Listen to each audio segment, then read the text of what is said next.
துரதிர்ஷ்டவசமாக நம்முடைய நாடு சுதந்திரம் பெற்றபோது மக்கள்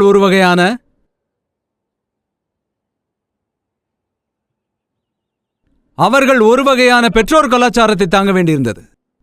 அவர்கள் அரசாங்கத்திடம் தொடர்ந்து அரசாங்க உதவிகளை கேட்க வேண்டியிருந்தது. அதற்காக அவர்கள் பரிந்துரைகளை தேடுவதானது மற்றும் அதை கண்டுபிடிப்பது கலாச்சாரமாக ஆனது. இன்று இந்த மாதிரியான ஆட்சியை நாம் மாற்றியுள்ளோம். இப்போது அரசாங்கமே சுயமாக பயனாளிகளிடம் நேரடியாக செல்கின்றது. அரசாங்கம் இப்போது எரிவாயு அடுப்புகளை அவர்களின் வீடுகளுக்கே வழங்குகின்றது. அரசாங்கமே வீடுகளுக்கெல்லாம் தண்ணீர் கொடுக்கின்றது. அரசாங்கமே வீடுகளுக்கு மின்சாரம் வழங்குகிறது. இந்த புதிய பரிமாணங்களை குறிப்பதன் மூலம் தனிநபர்களின் பொருளாதார வளர்ச்சியை ஊக்குவிக்கின்றது மற்றும் இளைஞர்களின் திறன் மேம்பாட்டிற்காக நம்முடைய அரசு பல்வேறு நடவடிக்கைகளை எடுத்து வருகின்றது என்பதை புரிந்து கொள்ளுங்கள். நண்பர்களே, குறிப்பிடத்தக்க சீர்திருத்தங்களுக்கு எங்களுடைய அரசு அர்ப்பணிப்பாக உள்ளது. மேலும் இதன் மூலமாக நாட்டின் முன்னேற்ற பாதையை தேர்ந்தெடுக்க விரும்புகின்றோம். நண்பர்களே, நாட்டில் ஒரு புதிய அமைப்பு உருவாக்கப்படுகின்றது. தேசத்தை முன்னேற்றுவதற்காக பல்வேறு நிதி கொள்கைகள் மற்றும் பல்வேறு உத்திகள் தொடர்ந்து உருவாக்கப்பட்டு வருகின்றது. மேலும் இந்த புதிய அமைப்பின் மீதான நம்பிக்கையும் கூடவே அதிகரித்து வருகின்றது.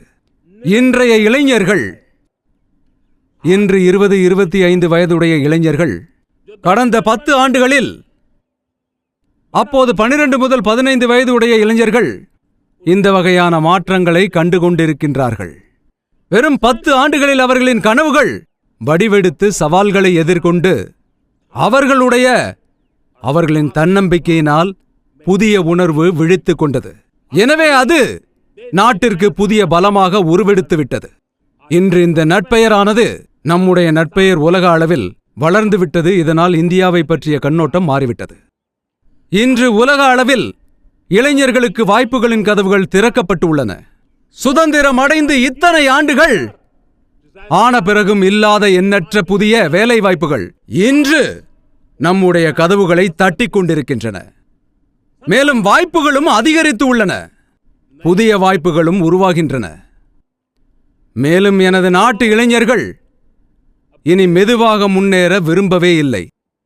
எனது நாட்டின் இளைஞர்கள் அதிகரிக்கும் முன்னேற்றத்தில் நம்பிக்கை கொள்ளவே இல்லை. இந்நாட்டின் இன்றைய இளைஞர்கள் முன்னோக்கி குதிக்கும் மனநிலையில் உள்ளார்கள். ஆம், அவர்கள் முன்னோக்கி செல்லும் முற்போக்கு மனநிலையில் உள்ளார்கள். மேலும் கூறுகின்றேன், இந்தியாவிற்கு இது பொற்காலம் என்று. உலகளாவிய சூழ்நிலைகளுடன் ஒப்பிடும்போது இது ஒரு பொற்காலமாகும். இது உண்மையிலேயே ஒரு பொற்காலமாகும். என் அன்பான நாட்டு மக்களே, இந்த வாய்ப்பை நாம் நழுவவிடக்கூடாது. இந்த தருணத்தை நாம் கைப்பற்றியே தீர வேண்டும்.